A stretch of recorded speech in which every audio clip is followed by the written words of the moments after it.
নাম কি? ঋতিকা। সুন্দর নাম তো, কে রাখছে? বাবা।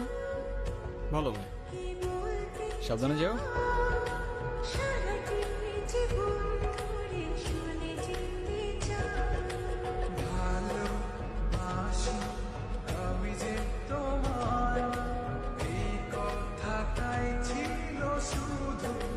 আপনার নাম কি?